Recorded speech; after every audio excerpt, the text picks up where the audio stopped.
Hello, everybody. Welcome into the NBA Front Office Show. Happy Monday. Back to a remote edition. Just yesterday, Keith and I were in the same place at the same time, got to have lunch together and all of that. And now here we are once again remote. Keith, it's always a joy coming on here and doing the show. Don't get me wrong. But it was nice being able to actually record something, even if it was just a short message in person yesterday. Yeah, for sure. Yeah, I love it when we can get together because it's so rare in person. So we'll have to make more of an effort, I guess, to figure out a way to do that and get together more often. We could probably make it happen. It's just life and everything else around work and with game coverage and everything else. It just gets really hard to get away. But we'll figure it out. Maybe we'll do something over the summer. That'd be fun. What are we do? Number of people who were like, why didn't you put something out there? Like it would have come out. And it's like, it wasn't a live show. Like, lunch. Right. I love you all, but had lunch. I mean, if you really want to buy me lunch, let me know, I guess. But if we were doing an actual live show, sure, like we'd publicize it and want everybody to come. But it was just funny. It was funny though when we set up the mics and everything, and the number of people were like, "Oh, they're recording something over there. What's that?" Yeah, that's right. We're like, yeah, we're kind of a big deal. We're kind of a big deal over here. But clear the way. Clear the way. That's it. Yeah. I wish.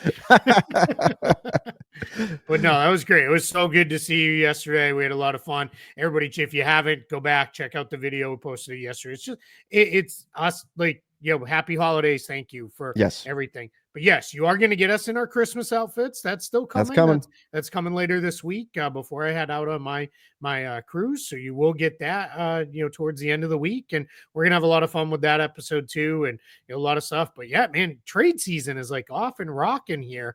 I know we have a whole list, but I haven't even gotten your thoughts yet because you were traveling. The Dennis Schroder trade, what do you think about that one? So I think it's fantastic value for the Warriors. We knew they were going to do something with the DeAnthony Melton contract, that expiring deal. Unfortunately, lost due to the season for injury reasons, but with that ACL. But I think it's great value for the Warriors. I think it's a little bit funny and maybe a good thing if you're looking at the market for a buyer's perspective, that the Nets, just a few days prior, the word was, the Nets want a first for Dennis Schroder. The Nets want a first for Dorian Finney-Smith. They want first. And everybody right now. Vucevic, we want a first. Every player, we want first, right? But that very quickly, they pivoted to, okay, we'll take seconds, and did that. And a net of plus 2 seconds. They sent back a second. They got 3. So I thought that, number one, I think it's a great move for the Warriors. I think it's a great trade for them. You add a piece in Dennis Schroder who could play alongside Steph, can play in the reserve role as well. I think it's a nice fit in terms of replacing that DeAnthony Melton piece that you lost. So good move for Golden State. And then for the trade market as a whole, number one, that you saw a seller come off of a very high asking price, which doesn't always happen. It didn't happen last year. I think that's an important thing. And I think maybe that's an indication of teams that we're going to see a bit more motivation on the selling side this year.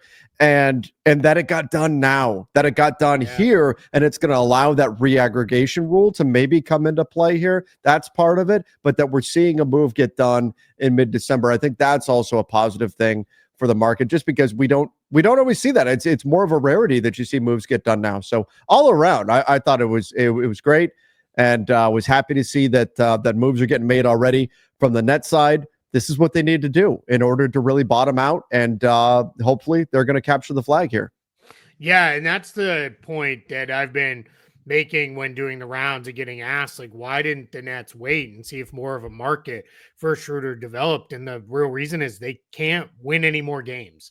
Like, not that they can't win any more games, but like they're winning too much already. And Dennis Schroder, when you factor in availability, he has been their best player by a pretty wide margin this year. It's probably Cam Thomas, but Cam Thomas has missed a bunch of time and is going to miss some more time. So it's really been Schroder, and they were just too competitive and winning too many games. That they want to be in that bottom 5 if they can get there and have a real good shot at the number 1 overall pick. So yeah, it was definitely, you move early, you sacrifice. Yeah, maybe we could have squeezed the first out of somebody down the line, if it really was like, oh my gosh, this team needs a point guard desperately kind of thing. But you got, plus, like you said, plus 2 seconds.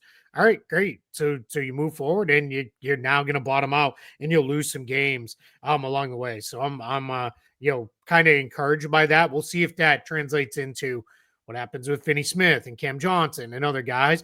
But one of the quickest ways to kind of put your team on a path, as I like to say, pivoting towards ping pong balls, is bad guard play, bad lead guard play. Sure. Because you'll really struggle to score points and get into any semblance of a functional offense. And then for the Warriors, good for them. They needed another on-ball creator. They're very, very reliant on Stephen Curry right now. And now they get another guy who can help. And we say this all the time. Sometimes if you can make these moves, you get the benefit of an added month and a half of Dennis Schroder. Yes. And now you really, that's going to help them quite a bit. You saw, if you watched their game against the Mavericks last night, super high scoring game, but like everything was Steph's gravity for the most part, or straight one-on-one attacks like Jonathan Kuminga, Andrew Wiggins, and there just wasn't a lot of stuff being done to create. So we're I like this move for both sides. Smart move for both sides. We'll see if the reaggregation rules come into play. The new CBA allows for, if you make a trade and acquire somebody before today, December 16th, you can reaggregate them, even if normally you'd have to wait the 60 days. That's a new rule. I quite frankly, asking around, I don't really know why they put it in. Like, nobody it's strange. Yeah, it's a little bit of an odd wrinkle, but hey, great. Keep adding weird stuff. It keeps me employed, so right. It helps. But it's so that's another part of this, right? The Warriors are. It's not on our show list here today, but we'll cover it now.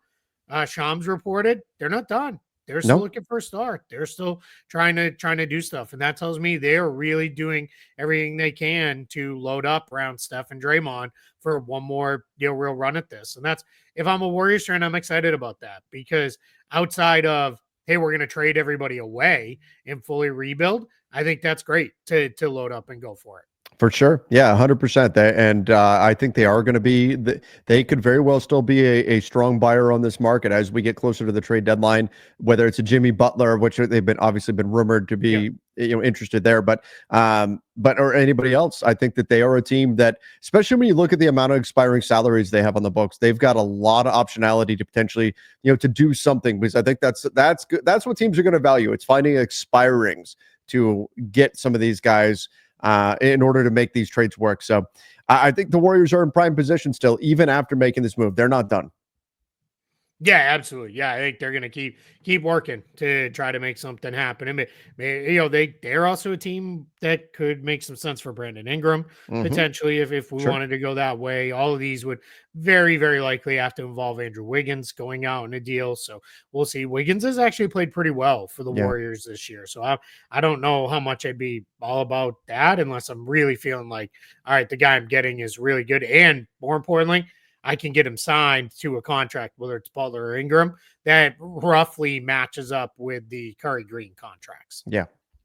Really quick, just as a aside here, I know we need to get into our topics for we haven't even started our topics for today's show yet. This is the comments, not the top one that says that we're MJ and Scotty. This is the comment section from the video we posted where we were together yesterday. God, it doesn't feel like yesterday, but Amazon would be smart to hire you guys. Chemistry is hard to find in media. You two have it. ESPN is taking Inside the NBA when TNT leaves. NBC is another alternative. They have Matthew Berry for fantasy football. You guys might fit in there. First of all, I just appreciate the kind words very much. And thank you guys for the support and all of that. But yeah, look, Amazon, NBC, like, hey, phone line's open. Yeah. Phone line's open. Go ahead. It's Christmas season. You're probably getting Amazon packages. Tell your delivery driver, to let the bosses know. He'll probably be like, I have no idea what you're talking about. It's not what I do. Leave me alone. I have 1,000 more packages to deliver. But tell them anyway. It can't hurt. Yep. That's right. Keith, I came home. We were gone for 2 days. Come home. There's a stack of Amazon packages at my house, and I'm like, what is it? My wife's like, it's Christmas. So it's only right that Amazon repays the favor, I think. Yeah, for real. Right. Yeah. Hey, on that shout out, I don't even know if it's still going on, but there was a thing where you could, if you have it set up, and I don't want to say the name because it'll start talking to me, but if you have the dot, in your house, the Echo Dot, tell them to thank your delivery driver because it gives them Oh yeah. a little extra over the Christmas season. And those guys are working hard, man. I literally just maybe like 20 minutes ago watched the guy park the truck on the side of the road here in our neighborhood, and he's like running back and forth. Oh Like my he's not gosh. even moving the truck because there's so many packages getting dropped off. So It's crazy. yeah, it's that time of year. It is. 'Tis the season. It's It also is. the season for the NBA Yeah. Cup final. And Keith, you were right.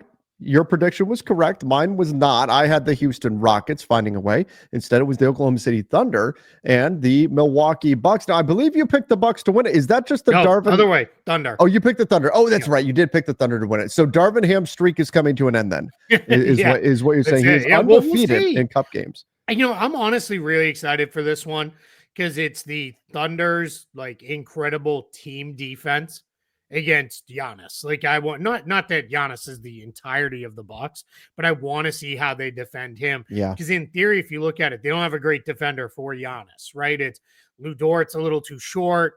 Alex Caruso's a little too light. Jalen Williams he's really important offensively and quite frankly not quite big enough.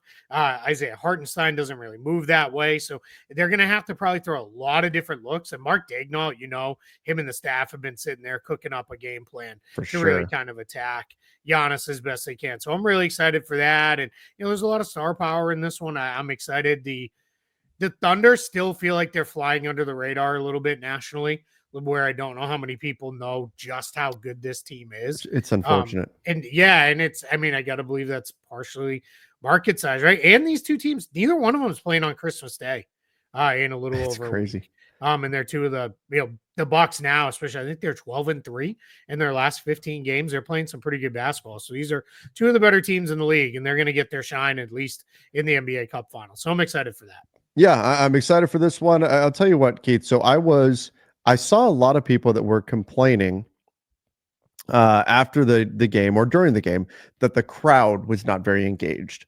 in the semifinal round. And I don't know if that's because it's in Las Vegas and you didn't have teams that were like Las Vegas. You're going to see a lot of Lakers fans. You're going to see a lot of Warriors fans. That's proximity, right? So, or at least part of it. And that the crowd wasn't very engaged. I was watching at the hotel bar at where I was staying. And so they didn't have the sound on.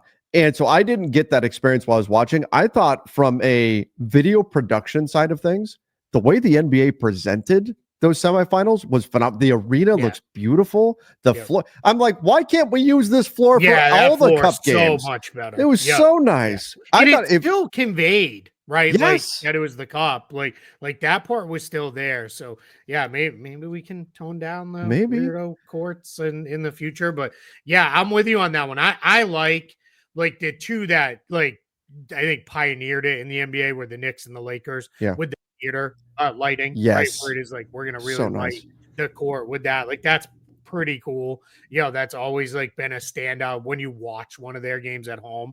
One of the things that I kind of wonder, this has been bantered about quite a bit in the league, is do you put more time between the quarterfinals and semifinals? Maybe do you put like a week and a half to give people a chance to buy tickets and go? And that's not a bad idea. Yeah, and they're still gonna struggle with that issue of that first game. It was played at 1:30 local time in the afternoon. Well, if you spent time in Las Vegas, there's a good chance you're just kind of maybe rolling out of bed around then. So I don't know how many people. And I threw out there look, and we've seen this firsthand in Summer League, especially if you've stayed at Summer League, like I say, a little too long. Like if you're dipping past a few days in a Summer League and it's now you're into that next week and it's Tuesday afternoon. Give those tickets away if they're not sold. Give them away to underprivileged youth groups and let those kids come because they'll make a ton of noise. They'll go crazy and you'll have a great environment. There's definitely ways you can fix it, but I'm with you as a TV product. I thought it was really good. I thought it was really, really, really solid. And, and I get it. The Lakers were there, the Warriors were there, the Celtics were there, bigger teams. Yeah, it probably would have been more of a draw and much more of a crowd, but it kind of is what it is. And I don't know. I like that there's a little bit more there for some other teams. And I'm excited to watch the game tomorrow night.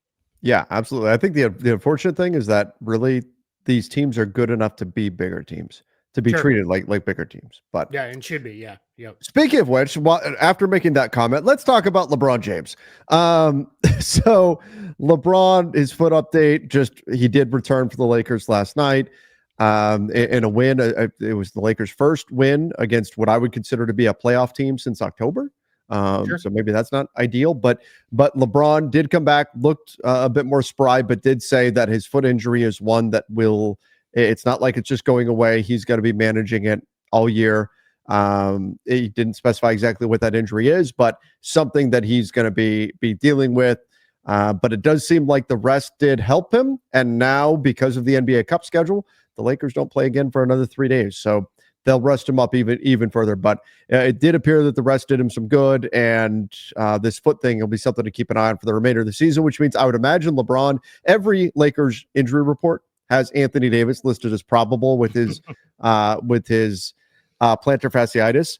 I would imagine LeBron, which was the case last season with him with left ankle soreness or something like that last year, LeBron will probably join him on every Lakers injury update. He'll be right there as probable or whatever on each report now. Yeah, my guess is this is probably something similar to that, where if it's something that I believe his exact quote was, "This is going to be an everyday thing." That tells me there's some form of injury that won't go away until it's like a significant amount of downtime. Yeah. And there's not like a quick surgery that could happen that fixes this. By quick, I mean like in 4 weeks or less. Like you do something and he gets back out there. So I thought JJ Redick's comments were interesting too, where he said it's not so much about giving him games off, because I think he's owning like LeBron doesn't really want that. Mm-hmm. And quite frankly, the Lakers can't really afford that. So it was, but his comments of, I need to give him more rest in games, but by instead of like creating like really controlling his minutes, it's more play 5 minutes, sit for 3 minutes, go back in for 5 minutes. Like I think you're going to see him try to maximize LeBron there. Probably going to continue to experiment and play with this to try to get it right. And this might be something where if you really find a formula that works, this could be something that carries over for however long he plays, right? Another year, 2 years, whatever it is, because it's like, all right, we found a way to kind of manage him through these games. I also think though, the pressure's off now, right? He's missed games. So the whole, I want to play all 82, that's off. Gone. The next now kind of marker is if he somehow drops below the all NBA thresholds, then that becomes like your next marker of, all right, maybe LeBron, will miss enough time where, all right, now we can sit him out for a week if we need to. That's 65 games. Yeah. I kind of wonder if it'll be more of, and I haven't looked at the schedule, but we actually have 2 days off followed by a game and then another day off. It might be, let's give him that game off and then he gets 4 straight days off. And because it just sounds like he's going to be off that foot. And to your point, he looked pretty good last night. I thought he was moving a lot better than he was right before we saw him take this time off, when it looked like he was really kind of struggling to get up and down the floor. There was no real explosion there. So I thought he played pretty good. All around, the Lakers looked better in a lot of ways. Yeah. Austin Reeves, shot still wasn't really falling, but did a nice job playmaking. That one thing, really struggled with Zach Edey inside. I mean, boy, he went out there and did work. Like, and there were times where it's like Zach Edey looked like the 20-year veteran playing against a bunch of children. Like I clipped it and put it in the basketball bulletin. There was one play where he just used his arm, nothing illegal, but just held AD off, grabbed the ball with one hand and then just flipped it in. And AD kind of went like, just like, I don't know what to do. Like, what do you do with this guy? He's a mountain. Like, I can't move him, so that was, but yeah, I mean, all around, I thought they looked much, much better. I thought Max Christie gave him really good defensive minutes. He did. He really did a nice job on both Desmond Bain and John Morant when he picked him up. So yeah, all around, good night for the Lakers. Yeah, absolutely. All right, let's jump over here to the Zach LaVine trade market. Now, this is according to Joe Cowley of the Chicago Sun-Times, a Zach LaVine trade, despite the fact that the Bulls are aggressively shopping him, is more pipe dream than reality. I believe Bobby Marks had something earlier today on this as well, explaining that an opposing GM explained to him that this was something where had they been under the old CBA, he'd be going to his owner talking about a Zach LaVine trade, but not under this CBA that you're just too hamstrung by having that contract on your books. So if the Bulls can't find a ticket, like Keith, we've talked about this, that the Bulls probably shouldn't give up any future assets to move Zach LaVine. Is there a point, like, could they grease the wheels with some second rounders or anything like that? Or do you think they should just stay the course? What do you do if you're Chicago? Yeah, maybe you flip it and it's like, we'll take back your not great contract. Like, if you want to send that our way, like that runs out maybe a year longer. Problem is 3 years, you're gonna struggle to find one that runs out 4 or 5. Hopefully not 5, because that means very likely it was just signed. So that would be kind of tough. So yeah, I think your hope is Zach LaVine continues to play better, and in a month and a half, when we get to the trade deadline, it's like, actually, you know what? Zach LaVine's playing pretty good. We feel like we can, it's the money left after this year, the 90+ million after this. All right, we can make that work. Like we feel good enough. And I would say right now we're closing in on that range. Like, I think it's now gone way too far the other way, where it's like, this is the worst contract in the NBA and this guy can't play and all that. He's actually played really well. He's been great. And that's, it's just going to be tough. And then you have the other side of it too. I'm glad you pulled up the standings. So that's where it's going to go. They're 9th in the East. The Nets are going to drop out. We'll see who comes up behind them, whether that's, Detroit or Philly finally gets it together. We're going to talk about them in a minute. But Chicago's probably going to hang around.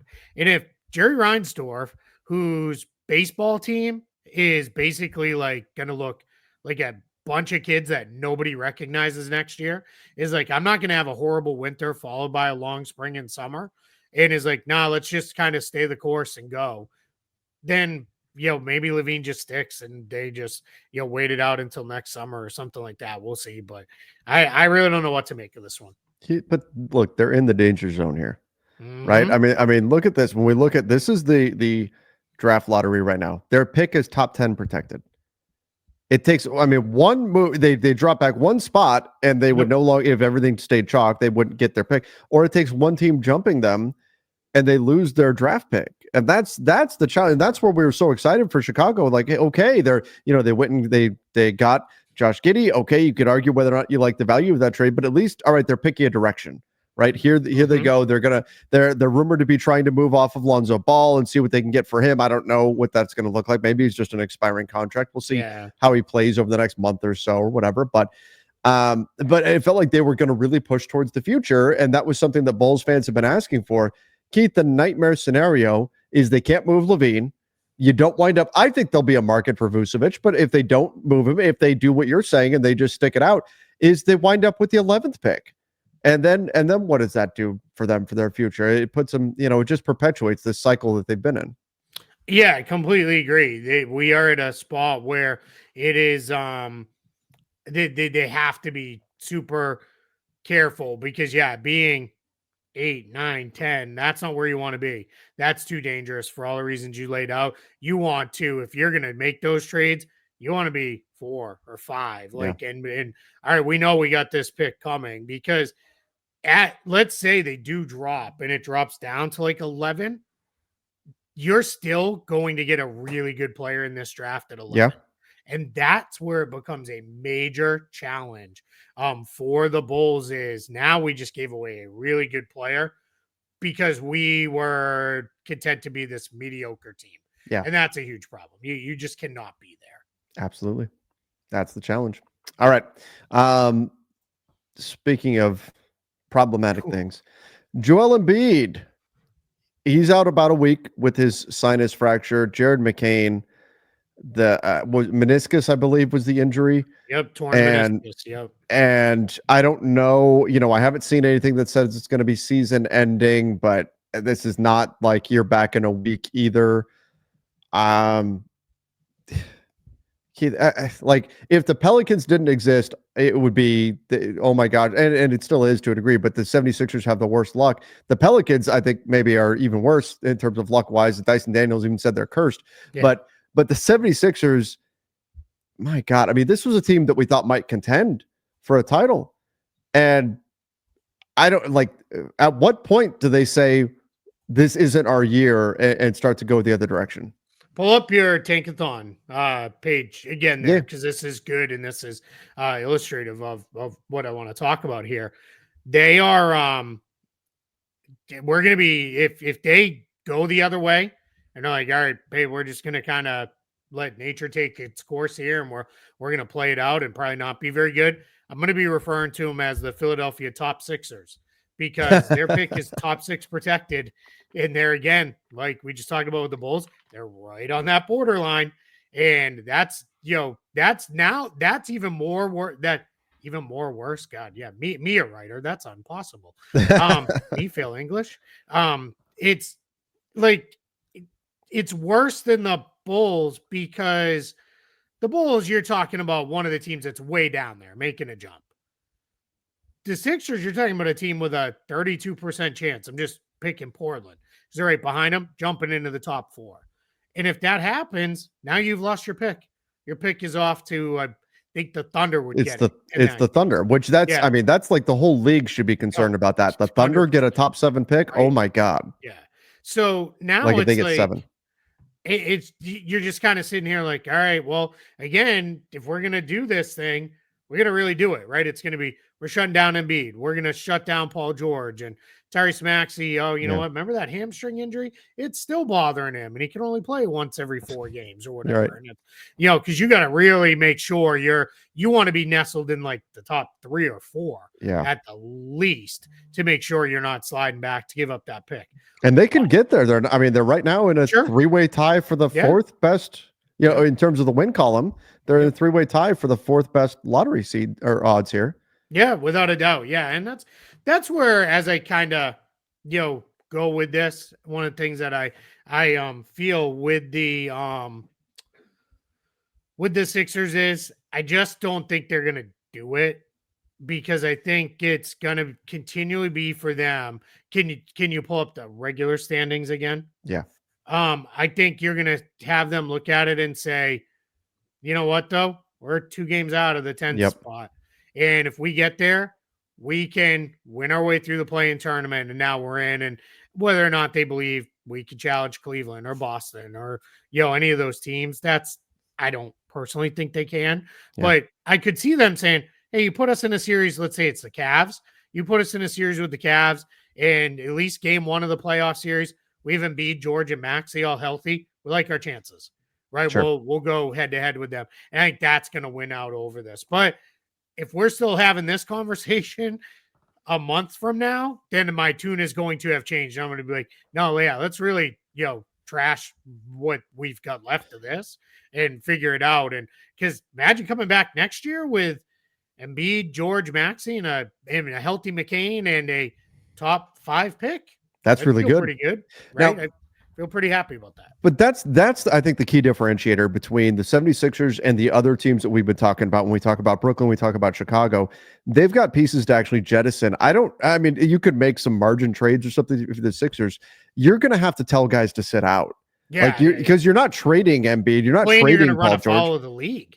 Right. Too. You're going to get in trouble if you're openly sitting guys. Like now, I think you could be like, hey, Embiid's got 15 different injuries. Sure. Right. And you could probably come up with hey, Paul George has like a knee thing and it's just bothering him again. And, but yeah, you're going to have to maybe, get pretty slick with that. But you're right. You're going to have to tell guys to sit out versus the other teams can get there naturally by just trading guys away.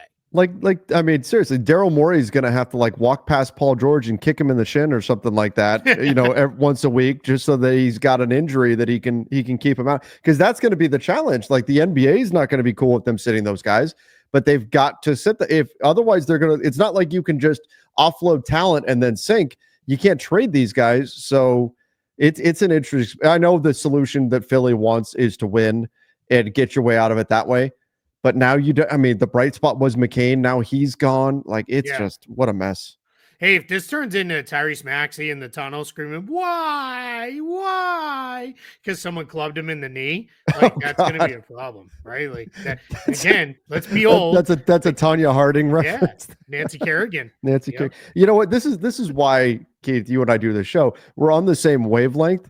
you made that joke a few minutes ago about the me fail English. That's impossible. Mm-hmm. That was literally my fantasy basketball team name for years, Nice. and no one got it. No one had any idea. Like I've been talking, I had that team for a decade. Me fail English, that's impossible, and no one had any idea what it was referencing. But of course, you would get that from the Simpsons. Linguo dead. Oh God, I had forgotten about that. I haven't watched it recently enough. I'd forgotten about that. Oh yeah, those are some good ones. And then Ralph falls down. Oh, I bet my Wookiee. Yeah, those are the classic Simpsons. It tastes like burning. One of my favorite ones ever is Homer's, like one of the episodes where he's trying to lose weight. And Marge is, and he's like, these rice cakes suck. And Marge is like, well, you can put a little something on it to make it better. And then it flashes, and he's like pulling it out of like I think it's the microwave, and he's got like stacks of like bacon and meat and yeah, all kinds of stuff on it. It's like dripping like mayonnaise, and he's like, only 35 calories. Like the one where he sees the word that there's trees covering, and so it looks like it says the word die, and he screams, and then the trees move, the wind blows, and it actually says diet, and he screams louder. Yep. I so love great. Those old Simpsons are like they're some so of my good. favorites. Yeah, I used to quote that incessantly at work to the point where people were like, enough with the Simpsons quotes. Like, we get it already. All right, let's go here. The Pistons signed Javonte McCoy. They had to reach the salary floor and had to get it done, right? Which made it a little bit like they waived Paul Reed, maybe a little bit of a surprise, but we knew something was coming, and this was it. Yeah. So when the Pistons waived Paul Reed over the weekend, it was a little bit of a surprise because it kind of came out of nowhere. And then you sit down and start processing it, and you realize, wait a minute, Detroit dropped under the salary floor by doing this waiver of Paul Reed now. And just a little point of clarification, because people get confused with these non-guaranteed contracts. When a contract is non-guaranteed, that means it's just not fully guaranteed. And whenever a player's on a roster for even a day, they get some money. Yeah. So Paul Reed had already guaranteed, I'm going to make the math simple, for about $2.5 million. So Detroit saved about $5-ish million by doing this now. But that took them under the salary floor. Under the new CBA, when you dip under the salary floor, two things happen. One, they put an artificial cap hold on your books to bring you up to the salary floor. This is effective at the start of the regular season. You can obviously be way under in the offseason because otherwise no one would ever be able to use cap space. Sure. But once the season starts, they do that. The other piece is you dip under the salary floor, you have 1 day, and it's the way it's written in the CBA, I think, to be kind of intentionally confusing, is by the end of business the following day, you have to get back to the floor. Otherwise, you miss out on the luxury tax disbursement from the rest of the league. And that amount this year is going to, right now, is somewhere between 19 and 20 million to each of the non-tax paying teams. So if you're Tom Gores sitting there like, all right, well, I still got to pay Monty Williams like $60 million for the next 7 years to not coach my team. And yeah, I don't want to miss out on 20 million. Go get somebody in here to get it done. So what the Pistons did, Javonte McCoy was playing for their G League team. They're bringing him in on all reports are it's a 1-year contract. It will also be non-guaranteed, but they're going to bring him in. My guess is they were about, again, keeping the math simple, they're about 1.4 million under the floor. So they'll bring him in for about 1.4 million at least, which is about double what the prorated contract would have been using that cap space. Now they're back up to the salary floor, and they still, because it's 1.4 million, they still have about 4 million or so under, or 4 million, 14 million under the salary cap. Why I think they did this when they did it, twofold, is one, let's make sure as trade season is opening, remember all teams that have an unused, like non-taxpayer mid-level of 12.8 million can use that as a trade exception now. And I think for the Pistons, what they want to do is, hey, let's turn this into we want to have more. We want to be able to beat that. So if somebody's a third team in and it's like, hey, take our player for 12.8 million, we want to jump in and be like, actually, we can do it too. and we'll jump in. Or if it's, there's a $13 million player out there, nobody else can acquire him. Hey, we can, raise their hand, and we can do that. So I think that's what happened here. As far as Javonte McCoy goes, this guy's actually tearing it up in the G League right now. Small sample size, but he's shooting well over 50% from the floor. He's about a 6'5" guard wing, probably more guard than wing. But over 50% from the field and over 50% from three. Small sample size. He can also defend a little. We'll see. Good flyer for Detroit. This also earned you some goodwill, right? We took care of one of our G League guys who's been worked hard for us in training camp, because he was one of their training camp players too. So now he's going to be on the roster for at least a little while. They don't really lose any real flexibility here to do anything if they wanted to. We all got excited because we're like, they got something big cooking. We're going to do some kind of major trade. They're not yet, but this tells me they have at least the sense of, we needed a little more flexibility than the $10 million we had under the cap. We want to increase that. So they've done that now with this move. Yeah, it allows them to compete. Javonte McCoy gets a nice little, or allows them to compete in the marketplace in order to absorb that more salary. Javonte McCoy gets a nice little payday himself as well, and there you go. So makes sense why the Pistons would do this, and we'll see. Where do you think, what happens with Paul Reed? Yeah, absolutely. It's with Paul Reed. Sorry, I don't know. He clears waivers today. I assume he will clear waivers. Otherwise, the team claiming him assumes his $7.7 million contract. It would be a little funny, because then the Pistons, the $2.5 million in dead money for Paul Reed would come off their books. They'd have to do something else too, right? to then get back up over the salary floor, which would be kind of funny. But I think $7.7 million, I think most teams will say that's too much for Paul Reed. So he'll probably clear waivers, and then he'll catch on somewhere on a minimum deal. I know Philadelphia has been talked about loving to have him back. I wouldn't even fully rule out, that Detroit could always re-sign him. There's nothing that says you can't re-sign a player after waiving them. Sure. That's only if you waive and stretch them. You can't do that, and they didn't do that here. So I wouldn't be fully surprised if they were like, all right, we'll bring him back on a more reasonable contract, because Detroit's the Pistons fans were a little upset, not out of any irrational attachment to Paul Reed, but more Jalen Duren's banged up right now, and Isaiah Stewart is their only healthy big. They don't even have like a power forward who can masquerade as a 5 right now. Their backup 5 is kind of Sar Thompson right now, and that's like, I mean, it's fine to play with and experiment with, but the Pistons they're not trying to be bad. Like, they're trying to be competitive and win games. So kind of fun to see, where this all goes here. But it's, trade season. I'll give you a quick numbers here from Dan Feldman over on Dunked On. Went back and looked. The 1999 CBA is when they started the December 15th trade restriction for players signed. Mm-hmm. Since then, there have been 3 trades on December 15th, and only one involved a player that was signed that summer. And yesterday we had 2. So just kind of crazy. That's why when people, because I was getting people tweeting at me or whatever, I thought you said there's no trades that happen on December 15th. And I'm like, we said it a bunch. It's rare. It does. It's rare that it happens. I didn't even realize it was only 3. So it's even rarer than I thought. It's rare that it happens. Doesn't mean it can't happen. And so we did have it happen this year. People are like, you said no trades. No, that's not what we said at all. We've said it many, many times. It's just not it's abnormal for trades to happen on that day. But maybe, hopefully this will be a sign of things to come. And then and then December 15th becomes a bigger day on the NBA calendar. That'd be great. Yeah, it'd be awesome. Yeah, it would be really, really good. And I got this same night. A lot of people, when I did that overtime show between the NBA Cup games on Saturday, kind of breaking it down, a lot of people were like, but you guys said there wouldn't be any trades right away. And then now knowing these numbers, I'm like, well, I don't feel bad saying that. And, in a period of 25 years, there'd been 3. Like, all right, makes sense that we weren't exactly expecting to, the floodgates to open. But again, I'm glad it was. And I'll tell you,